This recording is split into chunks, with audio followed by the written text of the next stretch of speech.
오늘은 대림절 첫째 주일입니다. 거룩하신 삼위일체 하나님께 영과 진리로 예배하겠습니다.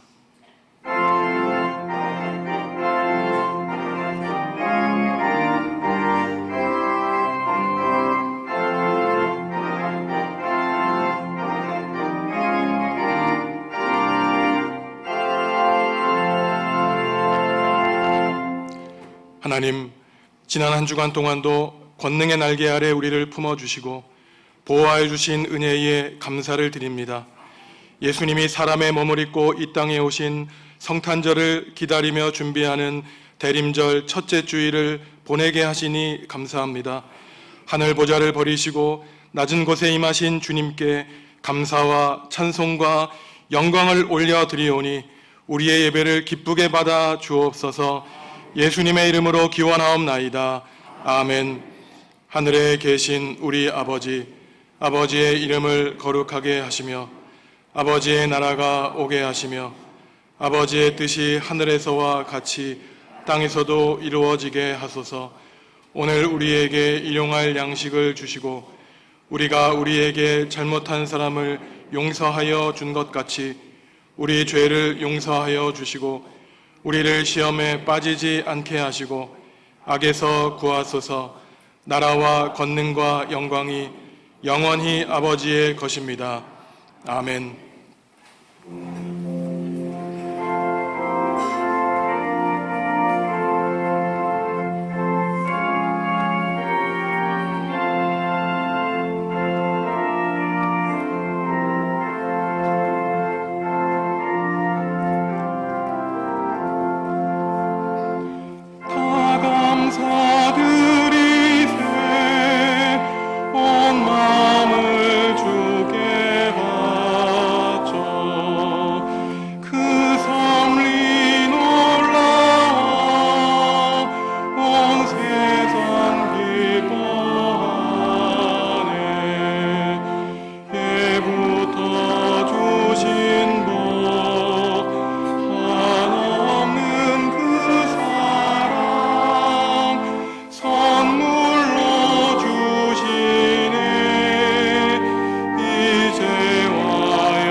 하나님과 이웃과 피조세계 지은 죄를 고백하겠습니다.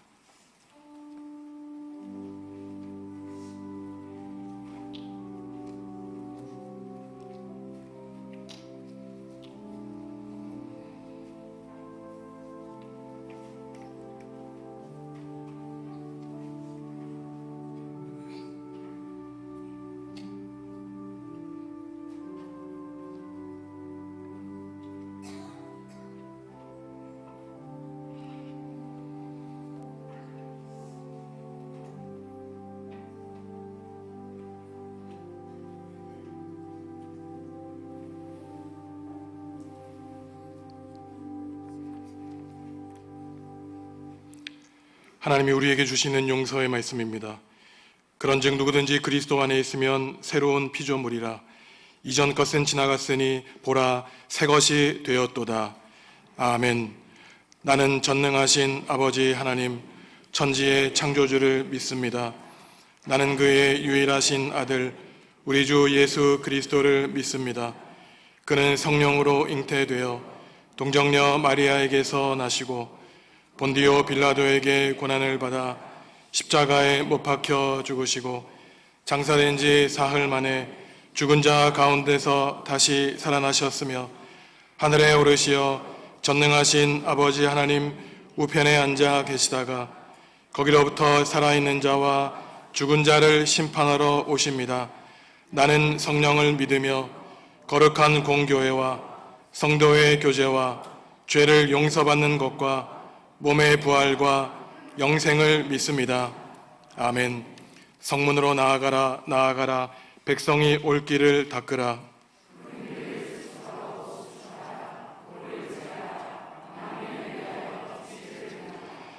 여호와께서 땅끝까지 선포하시되 너희는 딸 시온에게 이르라. 보라 내 구원이 이르렀느니라.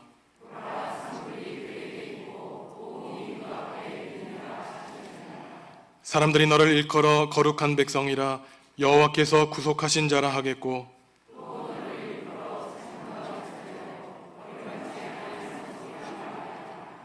선지자 이사야의 책에 쓴 바 광야에서 외치는 자의 소리가 있어 이르되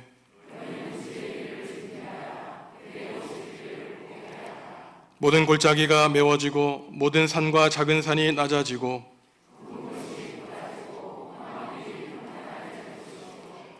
모든 육체가 하나님의 구원하심을 보리라 함과 같으니라. 아멘.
하나님 아버지, 오랫동안 선지자들에 의해 약속해 오셨던 구원의 역사를 이룬 예수 그리스도의 탄생을 기다리는 대림절 첫 번째 주일, 찬양과 영광으로 예배하게 하시니 진심으로 감사를 드립니다. 우리를 구원하시기 위해 이 땅에 오신 구세주를 기다리며 한마음으로 간절히 간구합니다. 대림절 기간 우리들의 잘못된 생각과 행동들을 이 시간 회개하며 고백하오니 용서하여 주시옵소서. 세상에 살아가면서 매 순간마다 선택해야 하는 상황에서 인간의 욕심이 아닌 주님의 뜻대로 이루게 하시고, 주님을 기다리면서 자신만의 믿음을 버리고 주님 가실 길을 따라 서로를 위하는 삶을 살며 사랑의 열매를 맺게 하여 주시옵소서. 전능하신 아버지 하나님, 자신의 앞날을 위해 앞만 보고 달려왔던 지난 세월이 이제 뒤돌아보니 우리들의 주어진 시간이 얼마 남지 않은 절박한 날들을 바라보면서 오로지 주님이 원하시는 평화를 위해 쓰여지기를 원합니다.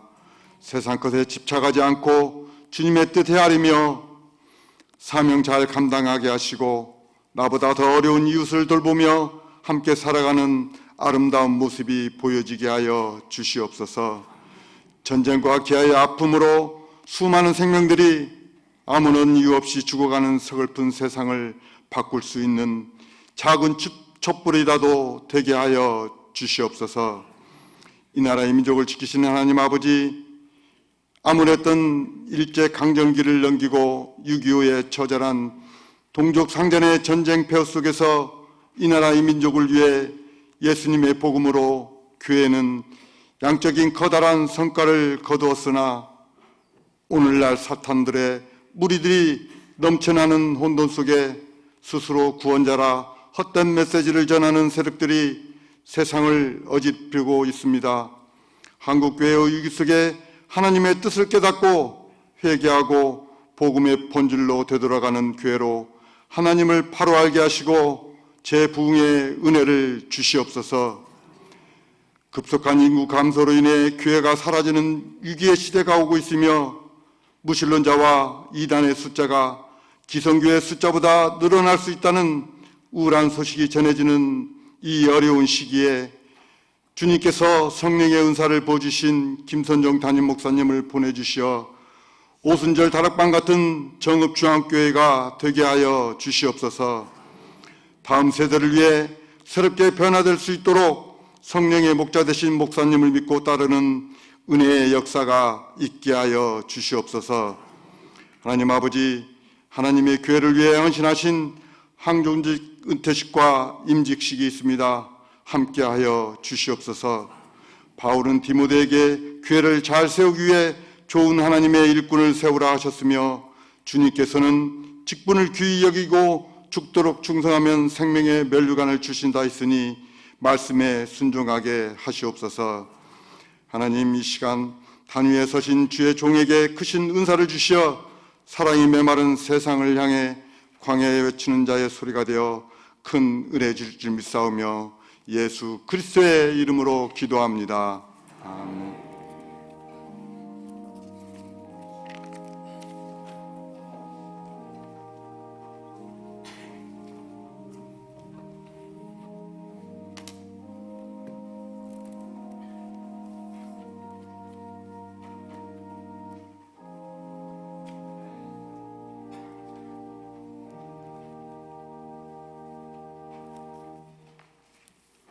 그때 그 환난 후 해가 어두워지며 달이 빛을 내지 아니하며 별들이 하늘에서 떨어지며 하늘에 있는 권능들이 흔들리리라.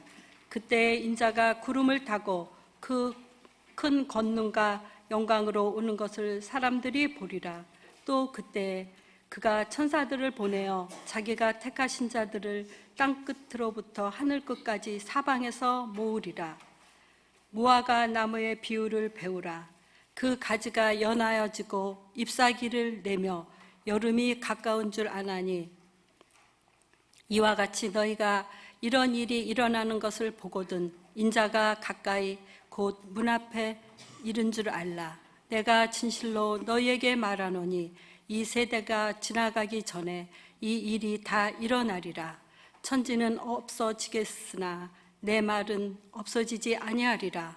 그러나 그날과 그때는 아무도 모르나니 하늘에 있는 천사들도 아들도 모르고 아버지만 아시느니라. 주의하라, 깨어있으라. 그때가 언제인지 알지 못함이라. 가령 사람이 집을 떠나 타국으로 갈 때에 종들에게 고난을 주어 각각 사물을 맡기며 문지기에게 깨어 있으라 명함과 같이 그러므로 깨어 있으라. 집 주인이 언제 올는지 혹 저물 때 일는지 밤중일는지 다굴 때 일는지 새벽 일는지 너희가 알지 못함이라. 그가 호련히 와서 너희가 자는 것을 보지 않도록 하라. 깨어 있으라. 내가 너희에게 하는 이 말은 모든 사람에게 하는 말이니라 하시니라.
아멘.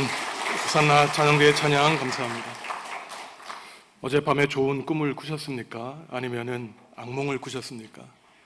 정신과학자들과 심리학자들에 따르면은 사람들이 꿈을 꾸는 이유는 여러 가지가 있다고 합니다.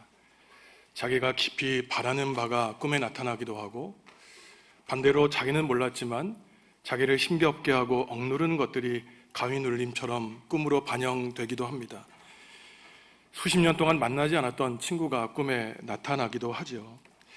그래서 이 꿈이라고 하는 이 생리 현상에는 비유적인 두 가지 뜻이 있는데, 인간이 가지고 있는 아름다운 희망을 나타내기도 한다면 허황되고 이루어지지 않는 것도 꿈과 같다고 말을 하기도 합니다. 사람이 살아가는 직업이나 경험한 것에 따라 꾸는 꿈도 다양하죠. 저를 비롯한 목회자들이 꾸는 꿈이 있습니다. 제때 일어나지 못해서 꿈속에서 예배에 늦어서 예배 시간에 자기만 결석한 그러한 악몽이에요. 그러한 꿈을 꾸면 하루 종일 마음이 무겁고 그 일주일 내내 참 마음이 짓눌리게 됩니다. 우리는 매일 잠을 자고 일어나지만 특별히 잠을 자지 말아야 할 때도 있고, 또한 잠을 깊이 자더라도 반드시 제때 일어나 맨정신으로 깨어 있어야 될 때가 있는데, 예수님은 오늘 마가복음 13장에서 4번이나 걸쳐서 제자들에게 깨어 있으라고 반복해서 말씀하고 있습니다. 한두 번 말씀하신 것이 아니라 여러 차례 깨어 있으라고 말씀하신 것을 보면 무엇인가 제자들에게 위급하고 위험한 상황이 닥쳐 있는 것 같은데, 그것은 예수님이 돌아가신 다음에 30년 뒤에 있을 예루살렘 성전이 처참하게 무너지는 일입니다. 지구온난화를 비롯해서 생태계가 파괴되고 있죠. 세상에서 기근과 전쟁이 끊이지 않고 있습니다. 이러한 상황에서 과연 세상이 언제까지 지속될 수 있을까? 종말에 대한 관심이 크게 늘어나고 있습니다.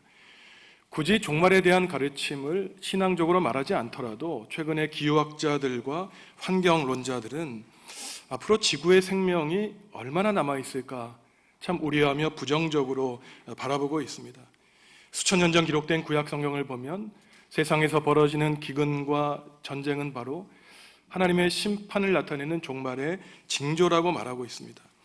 성경에는 종말에 대한 가르침을 담고 있는 여러 책이 있죠. 우리가 잘 아는 요한 묵시록이라도 불리는 요한 계시록입니다. 그런데 성경의 한 장을 가리켜 특별히 소묵시록이라고 부르는 장이 있는데, 오늘 우리가 읽은 마가복음 13장이에요. 마가복음 13장 한 장을 읽어보시면 요한계시록에 나타나는 그 우주적인 종말의 징조가 이 한 장에 나타나고 있습니다. 묵시라고 하는 것은 마치 양파의 이 알맹이가 수천 개의 얇은 껍데기로 쌓여져 있어서 그것을 하나하나 벗겨내야만 그 속에 알맹이를 발견할 수 있듯이, 하나님의 진리는 알지 못하는 여러 현상에 감추어져 있다는 것입니다. 그러니 묵시라고 하는 것은 그 겉에 있는 껍데기를 하나하나 다 벗겨내서 그 비밀을 폭로한다는 뜻이 바로 묵시라는 뜻이에요. 이 묵시록에는 이해하지 못할 여러 상징 언어가 있습니다. 여러 기괴한 짐승이 나오고 우주적인 전쟁이 나오고 14만 4천과 같은 상징 언어가 나오는데, 이러한 언어를 상징적으로 읽고 해석해야지 마치 문자적으로 읽으면 이단의 위험에 빠질 수 있습니다.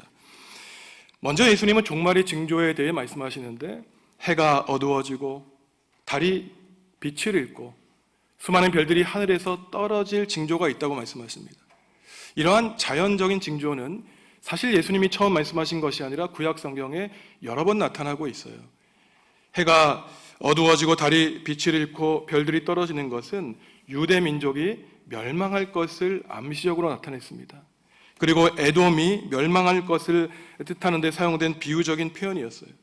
그러니 제자들을 불러 모으시고 종말의 징조를 말씀하시는 것은 이제 조금 지나면은 로마 군인들의 공격을 받고 그들이 하나님을 경배하고 섬겼던 예루살렘 성전이 처참하게 무너질 것을 말씀하셨던 것입니다.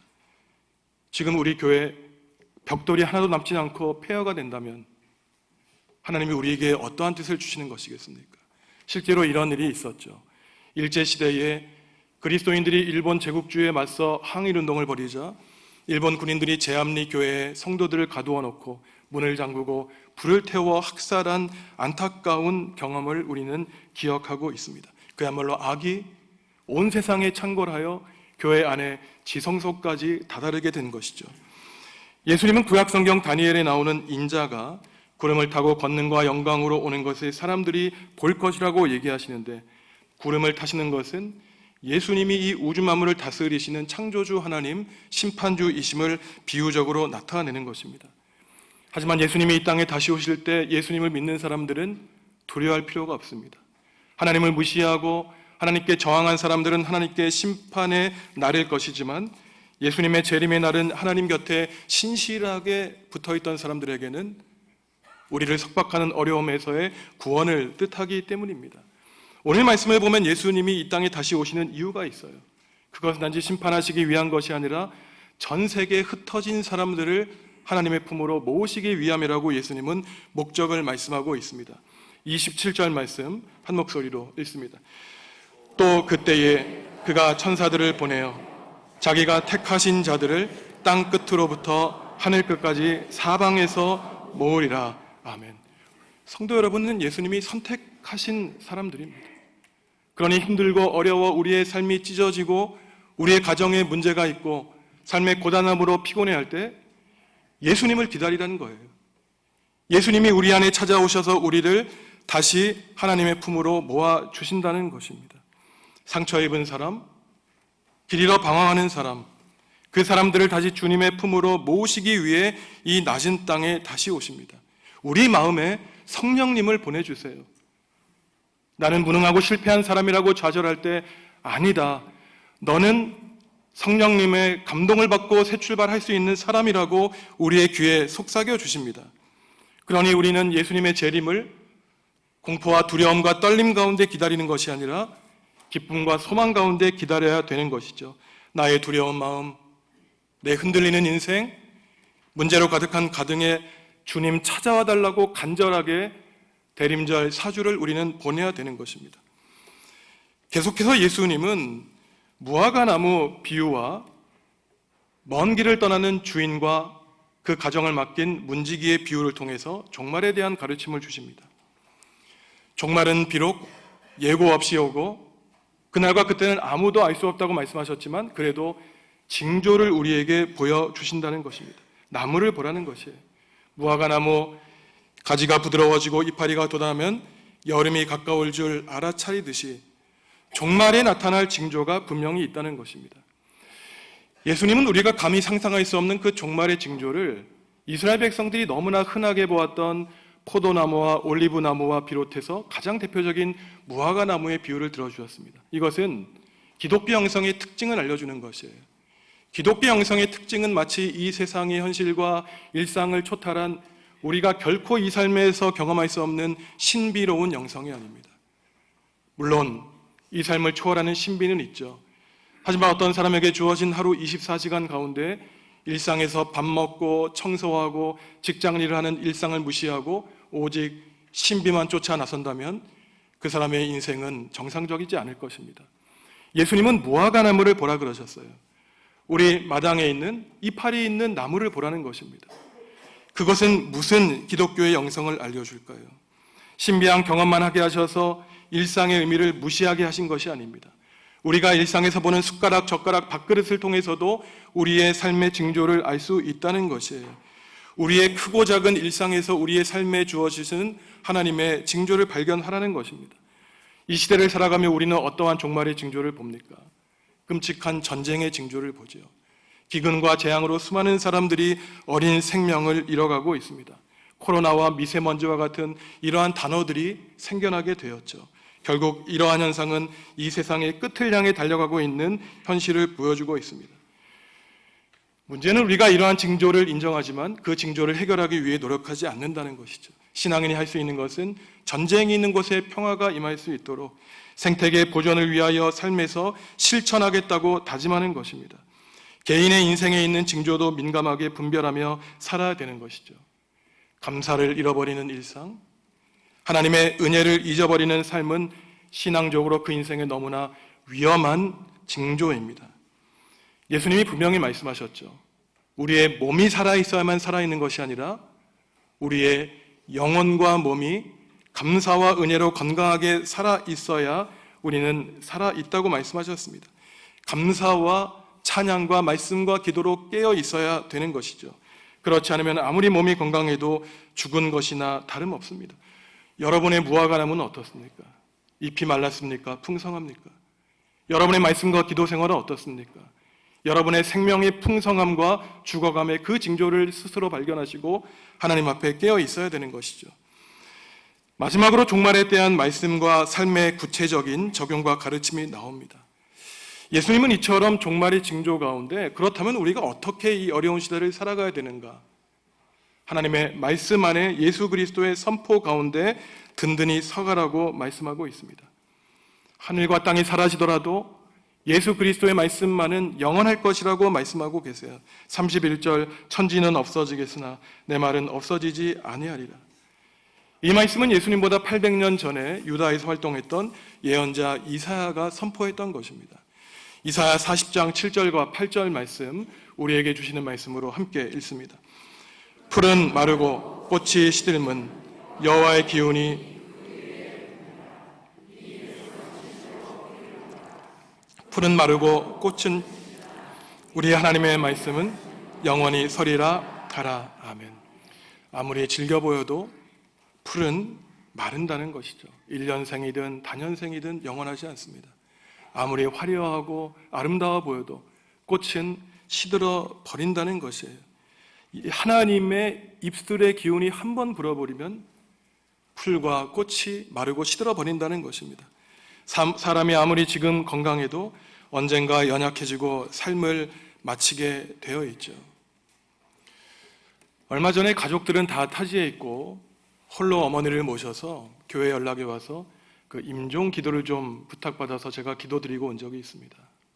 눈은 뜨고 계시지만 자녀들도 알아보지 못했고 예전에도 신방했지만 저를 알아보지 못하시는 것이었어요.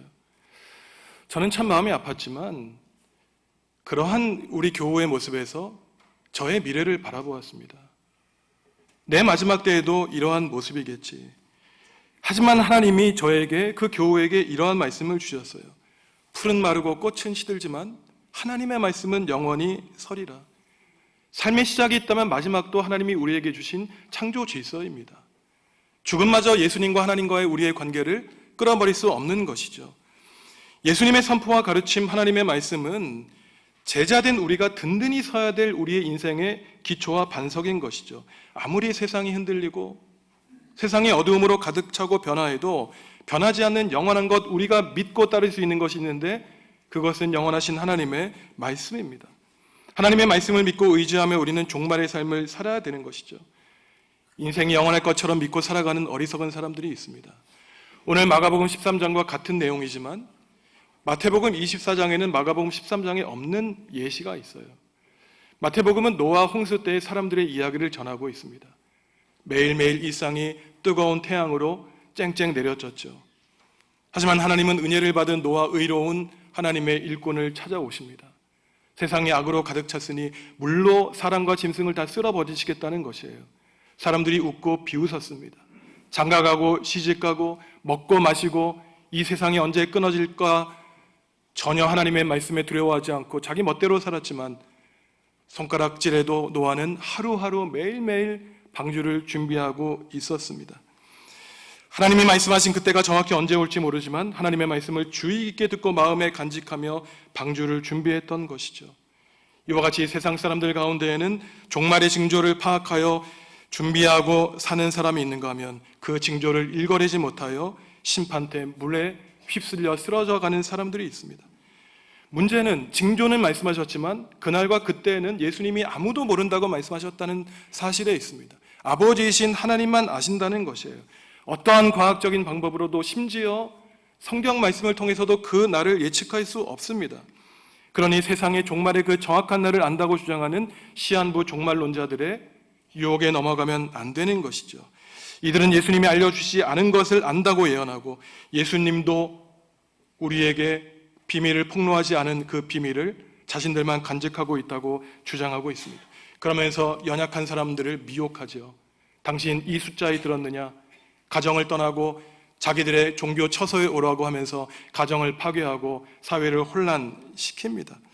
이러한 가르침은 성경이 말하는 종말론의 바른 가르침이 아니에요.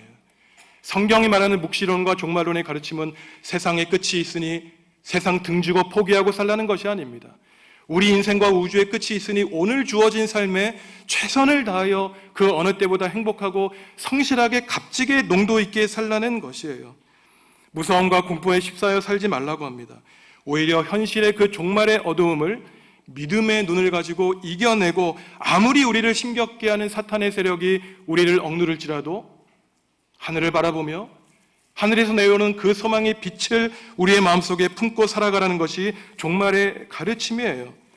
남아있는 날들 동안 그 날이 언제일까 골똘하게 고민하고 그 날을 생각하려고 하는 헛된 시간 낭비를 하지 말고 오늘 주어진 삶을 나를 위하여 가족들과 함께, 교우들과 함께 복되게 살라는 것입니다. 그렇다면 우리는 이러한 종말의 때에 어떻게 살아가야 된다고 주님은 말씀하실까요? 오늘 예수님은 분명하게 말씀하세요. 종말의 시간과 날짜는 하나님만 아신다고 하셨지만 그 날을 사는 방법에 대해서는 33, 34, 35, 37절에서 4번이나 걸쳐 반복해서 깨어 있으라고 말씀하고 있습니다. 깊이 잠에 빠져 있지 말라는 것이에요. 위급하고 중대한 사건을 앞두고 있는데 왜 잠들어 있느냐는 것입니다. 그러면서 예수님은 둘째 비유를 드는데 먼 길을 떠나는 주인의 예를 드세요. 어떤 주인이 먼 길 여행을 떠납니다. 그러니 그 비어있는 집을 누구에게 맡길까요? 종들과 문지기에게 맡기는 것이에요. 그런데 그 주인들이 맡긴 문지기와 종들에는 여러 종류의 문지기가 있습니다. 악한 문지기는 주인이 집을 떠나니 좋아하는 것이에요. 이제 자기 세상이 되었습니다. 자기 신분을 잊어버렸어요. 자기가 문지기와 종인 줄 모르고 주인 행세를 하는 것입니다. 하지만 성실하고 충성된 문지기와 종들이 있었습니다. 새벽에 오시려는지 아침인지 저녁인지 한밤중에 주인님이 오실지 깨어 있었던 것이에요. 누가 과연 하나님께 칭찬을 받겠습니까? 하나님은 우리에게 가정과 교회를 맡겨주셨습니다. 우리를 문지기로 종으로 삼아주셨어요. 오늘 오후에 이제 항존직 임직식이지 않습니까? 석 달, 넉 달 공부하는 과정에 제가 첫 시간에 우리 피택자들에게 이러한 말을 했습니다. 조금 무서운 말, 조금 기분 나쁠 말일지 모르지만 잘 들으십시오 말씀을 드렸어요. 저는 항존직에 임직하는 것이 그렇게 축하할 일인지 모르겠다고 말씀을 드렸어요. 장로가 된다는 것, 집사가 된다는 것, 권사가 된다는 것, 오늘 마가복음에서 예수님이 말씀하신 것처럼 사명을 맡겨주신 것이지 권한을 행사하라고 맡겨주신 것이 아니기 때문입니다. 나의 계급이 올라가는 것으로 착각하는 일부 항존직 분자들을 여러 교회에서 만났기 때문에 이것은 목사도 마찬가지입니다. 제가 목사 안수를 만 30에 받았는데 그 당시 교회에 저의 어머니 또래의 전도사님이 계셨어요. 저한테 이러한 말씀을 하시는 겁니다. 전도사님, 이제 며칠 뒤에 목사가 되실 터인데 제발 변하지 마십시오. 이런 말씀하시는 거예요. 20대 후반, 30대 초반의 젊은 목사님들을 많이 보아왔는데 안수를 받자마자 목이 너무나 굳어지더라는 것입니다. 우리는 착각하면 안 돼요. 저와 여러분은 문지기입니다. 성전을 지키는 문지기예요. 하나님의 일을 시키면 맡아서 하는 종입니다. 언제라도 부르면 달려나가서 신발 벗고 주님을 준비해야 되는 문지기와 종으로 살아가야 되는 것이죠. 종말의 때를 준비한다는 것은 이러한 예수 그리스도의 말씀을 준엄하게 받아들이고 겸손한 주님의 종으로 살아가는 것입니다. 하지만 예수님이 말씀하시죠. 이것은 제자들에게만 해당하는 것이 아니라 모든 사람, 지금 이 자리에 있는 우리 모두에게 행하시는 말씀이라고 단언하십니다. 37절 말씀 함께 읽겠습니다. 깨어 있으라.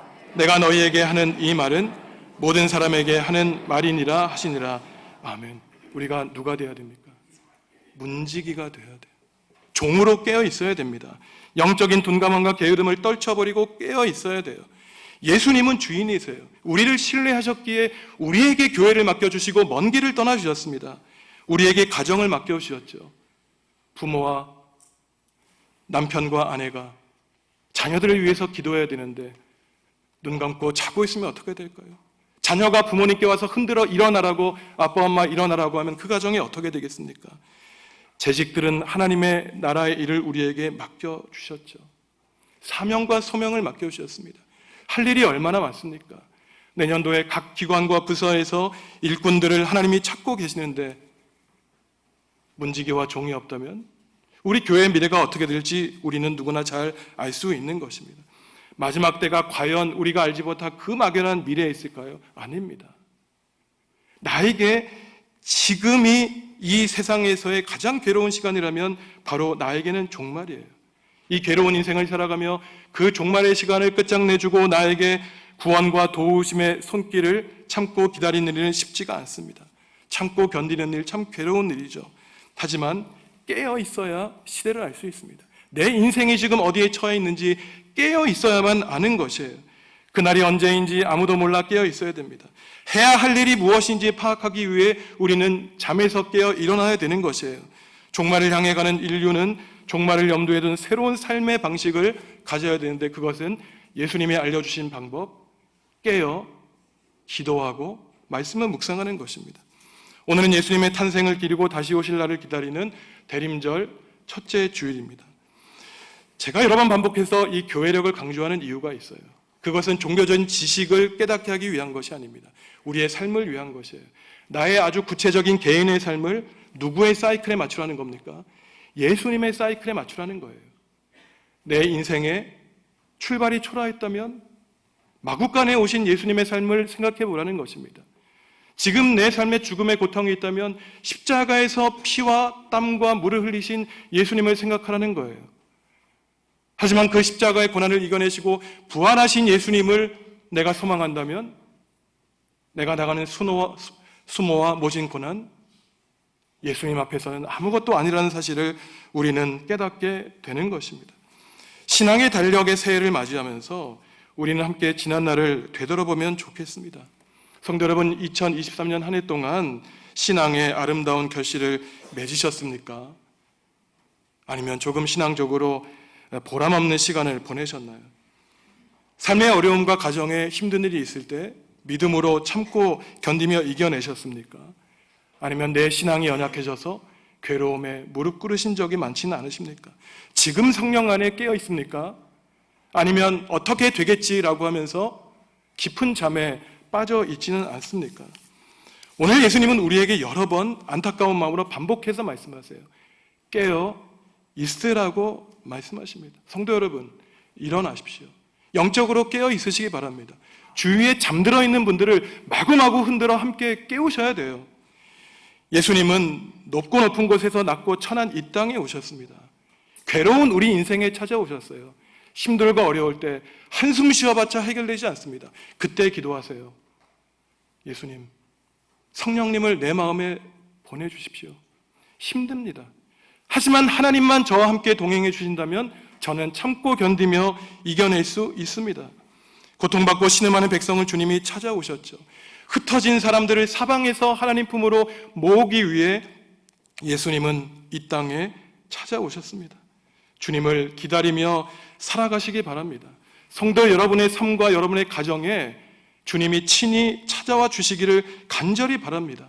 힘들고 어려운 사람, 지치고 피곤한 사람을 찾아와 주셨어요. 상처 입은 마음, 괴롭고 아픈 마음에 성령님이 찾아와 주셔서 여러분의 찢긴 마음 어루만져 주시고 주인된 삶이 아니라 문지기의 삶, 종의 삶으로 우리 위에 십자가 지신 참된 주인이신 예수 그리스도를 내 인생의 주인으로 모시고 살아가 부활과 영생의 승리에 참여하시는 우리 중앙교회 모든 성도 여러분들 되시기를 주님의 이름으로 간절히 축원합니다. 하나님, 대림절을 보내며 이 땅에 연약한 아기의 몸으로 오신 예수님을 찬양합니다. 다시 오실 예수님을 간절한 마음으로 기다리며 살겠습니다.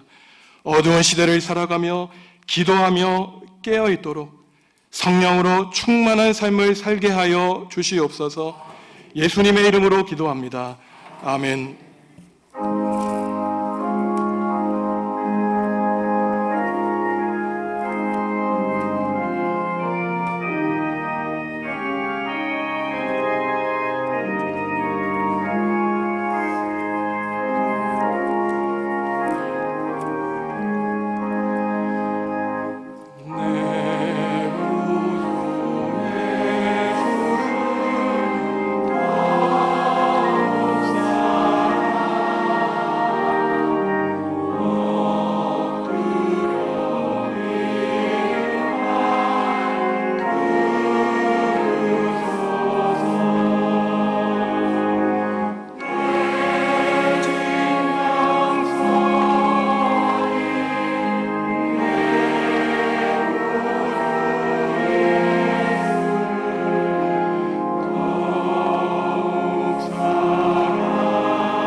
성도 여러분, 주님이 우리에게 물으십니다.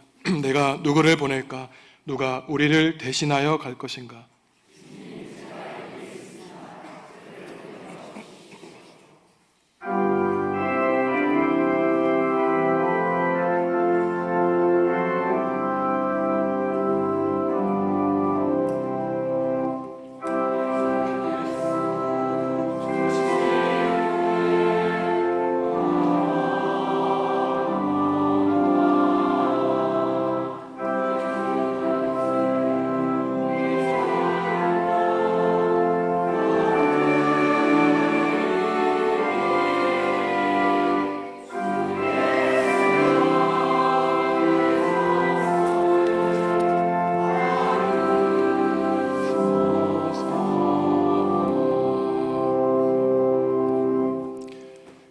하나님, 오늘 대림절 첫째 주일로 교회력의 한 해를 열게 하시니 감사합니다. 예수님을 기다리며 한 해를 시작하게 하시니 감사합니다. 주여, 나를 찾아와 주시옵소서. 우리 가정과 교회와 이 땅을 찾아와 주시옵소서. 어두운 세상에 한 줄기 환한 빛으로 오시옵소서. 지난 한 해를 생각하며 감사한 일도 많았고 힘든 일도 많았습니다. 남은 삶을 보내며 우리의 주님이신 주님을 마음에 깊이 모시고 살아갈 수 있도록 성령님, 사랑하는 성도들과 영원히 동행하여 주시옵소서. 오늘 오후에는 항존직 임직식과 은퇴식이 있습니다. 주님이 주재하여 주시고 하늘의 은혜를 베풀어 주시옵소서.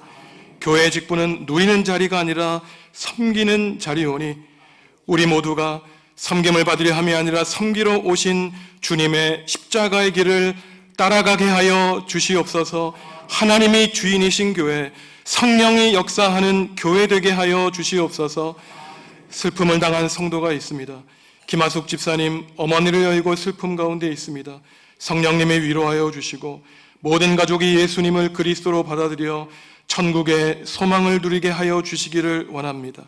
가정에 기쁜 소식이 있어 함께 기쁨을 나누고자 하는 교우도 있습니다. 김영곤 집사님과 조옥희 권사님의 딸 김보라 양이 하나님 안에서 믿음의 가정을 이루게 되었습니다. 말씀과 기도 위에 가정을 세워주시고 언제나 기쁨과 감사 넘쳐나는 가정 되게 하여 주시옵소서. 하나님, 우리가 당하는 기쁨과 슬픔, 이 모든 것이 우리의 삶이오니 기쁠 때나 슬플 때나 오직 주님만을 의지하는 믿음의 성도들로 주님의 제자로 살게 하여 주시옵소서. 질병 가운데 있는 성도들이 있습니다. 아픔의 자리 병상에 함께 하시고 상하고 찢긴 몸과 마음 어루만져 주시옵소서. 생명의 주님이 회복시켜 주시기를 원합니다. 삶의 여러 문제로 고단한 교우들 피곤하지 않게 하시고 독수리가 날개쳐 올라간 같이 다시 믿음 안에 일어나 승리하게 하여 주시옵소서. 이 나라와 결의를 위해 기도하오니 이 땅에서 벌어지는 정쟁과 전쟁 하루빨리 멈추어 주시고 하나님이 주인 되시는 나라와 결의, 온 세상의 평화에 이바지하는 나라와 결의가 되게 하여 주시옵소서. 주님께 귀한 예물을 드립니다. 주신 것이 하나님이오니 모든 것 하나님께 맡겨 드립니다. 하나님이 우리에게 주신 복과 은혜에 비하면 너무나 작은 예물입니다. 하지만 주님, 우리의 삶과 인격과 마음 담아 드리오니 주님 기쁘게 받아 주시옵소서. 사랑하는 성도들 은혜의 눈길과 따뜻한 손으로 붙들어 주셔서 삶과 가정과 일터를 주님의 은혜의 날개로 품어주시고 주님 길 잃어 방황할 때 주님이 밝혀주시는 주님의 선한 길로 한 걸음 한 걸음 인도하여 주시옵소서. 예수님의 이름으로 축복하며 기도하옵나이다. 아멘.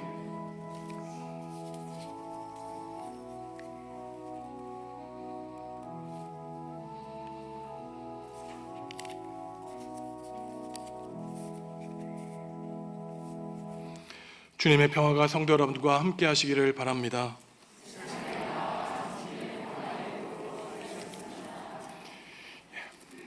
기도해 드린 것처럼 김하숙 집사님 어머니를 여의고 슬픔 가운데 계십니다. 피차 알지 못하신 분들 계시면 위로해 주시고 기도해 주시기 바랍니다.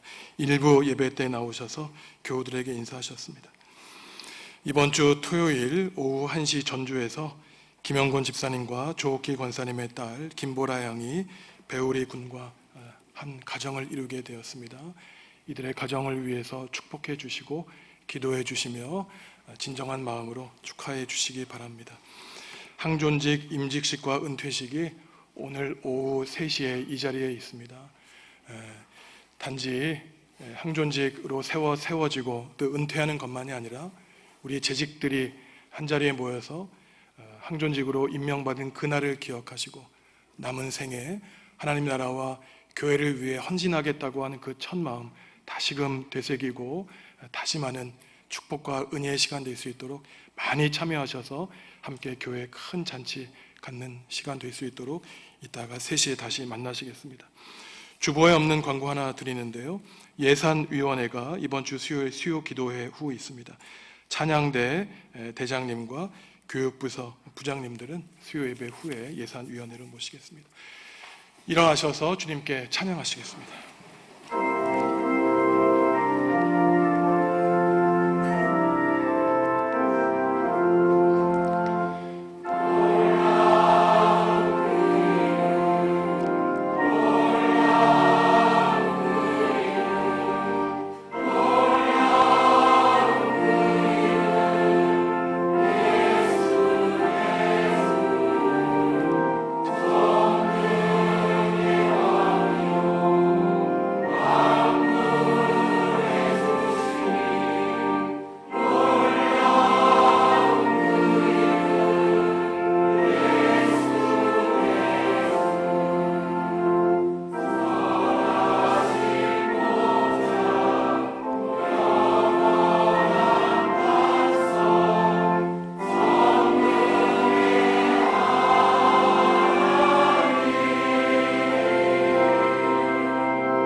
성도 여러분, 사람의 연약한 몸 입으시고 이 땅에 오신 예수님을 찬양하며 사시기 바랍니다.